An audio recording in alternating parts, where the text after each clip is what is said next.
If we roll back the clock to when Ariana Grande was just a kid, she was living in Florida with her mom while having to deal with her parents' divorce.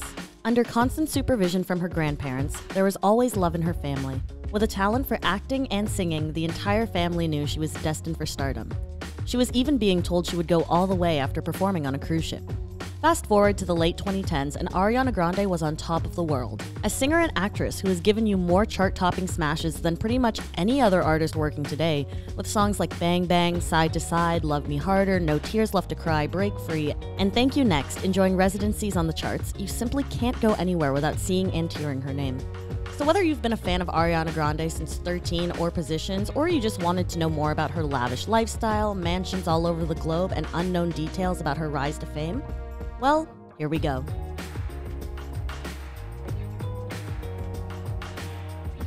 Ariana Grande Butera was born on June 26, 1993 in Boca Raton, Florida.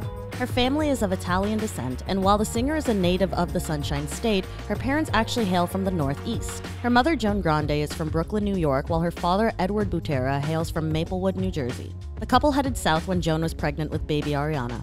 As I'm sure you know, she also has an older half-brother named Frankie, who's 10 years her senior.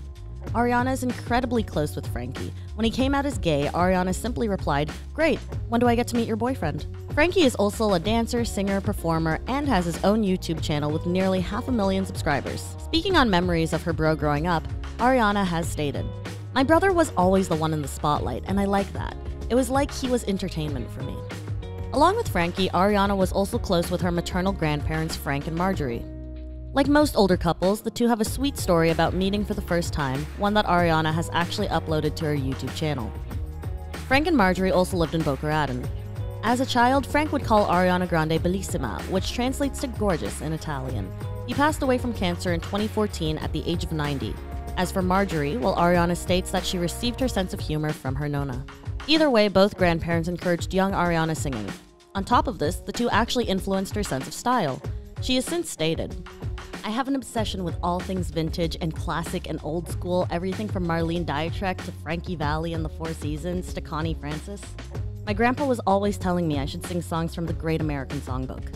Ariana's first brush with stardom was on a cruise ship while she and her family were vacationing. Opting out of going to the kids' club, she was brought into the adult lounge where a karaoke show was happening. This time, Frankie didn't steal the show, and Ariana went up all by herself and sang My Heart Will Go On. You know, the song from Titanic? Maybe not the best pick on a cruise ship, but what are you gonna do? Among the audience members was Gloria Estefan. Once Ariana got off stage, Gloria walked up to the 8-year-old and told her to keep going because she was meant to do this. Much to people's surprise, Ariana has no vocal training. She would study the music of Whitney Houston, Fergie, Brandy, India Ari, and Mariah Carey all on her own. She's gone on to call Mariah her favorite human being on the planet, which is strange because if you ask any of her exes, they all describe her the complete opposite way. As for instruments, while in school, Ariana would take lessons in piano as well as the French horn. Then, at the age of 9, her nuclear family life would fall apart. Her parents divorced, with dad Edward moving out of the house. The two have had a strained relationship since. Nevertheless, the split brought Ariana, her mom Joan, brother Frankie, and grandparents closer together. Keeping herself busy during this turbulent time, Ariana was enrolled in the Fort Lauderdale Children's Theater located in, you guessed it, Fort Lauderdale. It was here she would act in plays, including The Wizard of Oz and Beauty and the Beast. Here's footage of her playing the lead role in a production of Annie. She clearly had a love for old plays and movies. The theme for her 5th birthday party was Jaws. Apparently all of her friends, well, they left the party horrified and crying their eyes out. I don't know, something must have spooked them. On the topic of old Hollywood films, Ariana also grew up a fan of actress Judy Garland. You guys at home would probably know her as Dorothy from The Wizard of Oz, and a gay icon. Ariana and her mom would sit each day and watch a new Judy Garland movie on VHS. She would also watch and study her old concert videos. During a 2016 hosting gig on Saturday Night Live, Ariana would get her chance to play the legendary screen star, and as always, her impression, spot on. Ariana and her mother lived in Boca Raton's Les Jardins estate, which is a gated community. As a young girl, her mom thought that Ariana would grow up to be a serial killer because she enjoyed collecting Halloween masks as a young girl. She would often attend Halloween horror nights at Universal Studios in Orlando. Speaking on this, she stated, "I always wanted to have skeleton face paint on or be wearing a Freddy Krueger mask, and I would carry a hockey stick around." She's a diehard hockey fan who would try her best to attend every Florida Panthers home game, even after 2 separate incidents where she was hit by pucks. twice. What a strange coincidence. Just recently, someone on Twitter uncovered an article from the South Florida Insider dating all the way back to 1998. It shows 5-year-old Ariana riding a Zamboni on the ice of a Panthers game. The article details Ariana's experience getting hit the second time. Luckily, she only had a couple bruises. She was even offered to sing the national anthem at one of their games.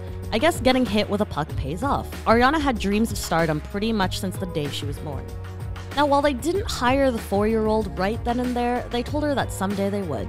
I don't think she'll need to take them up on that offer these days, though. Ariana grew up Catholic, but has since abandoned it due to the church's opposition of homosexuality. A lifelong fan of Madonna, she now follows the teachings of Kabbalah. Detailing how both she and her brother Frankie became followers, she stated, "They were building a Kabbalah center in Florida, so we both checked it out and really had a connection with it. It sort of stuck with me, and since then my life has unfolded in a really beautiful way, and I think that has to do a lot with the tools I've learned through Kabbalah. I really do." She attended North Broward Preparatory, a private school in Coconut Creek. During her time here, she would sing in the school choir as well as act in a production of Calamity Jane. When reporters came to North Broward to interview teachers and students regarding Ariana's later success, her old music teacher Candy Tandy sat down to talk about her time in school. Ariana did so well with music that she would eventually win the Music Student of the Month award. When posing for her picture with the award, she pulled a shower cap out of her pocket and placed it on her head.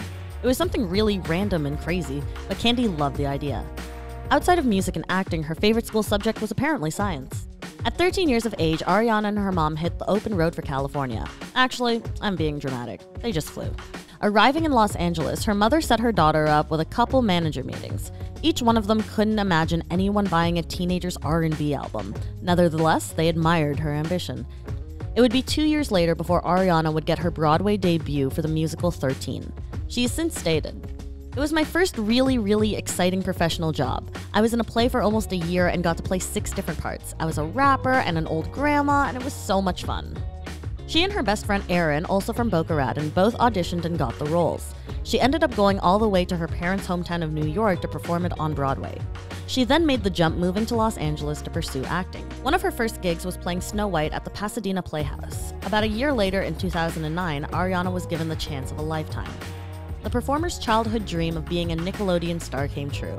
The show was called Victorious, which also starred her friend and fellow 13 alumni, Elizabeth Gillies. The show revolves around a group of teenagers at a performing arts school in Los Angeles, and Ariana played the role of Kat Valentine. Victorious was well received by fans. It even went on to win a Kids' Choice Award for Favorite TV Show. Ariana made her professional music debut on the show's soundtrack in 2011, but unfortunately the show ended after only 3 seasons, but still remained a popular series for fans of her work. It was in 2013 that Ariana dropped her first album titled Yours Truly. She stuck to her guns, putting out an R&B album despite those who had advised against the move. The album was given 4 stars by most publications, and the following review via Pitchfork pretty much summarized what was to be expected from the young star. There's not much that could stop that voice from taking over the world. So, I think it's safe to say she's set for life. Thanks for checking out this video, subscribe if you're new to the channel, and leave a comment for who you'd like to see us feature next.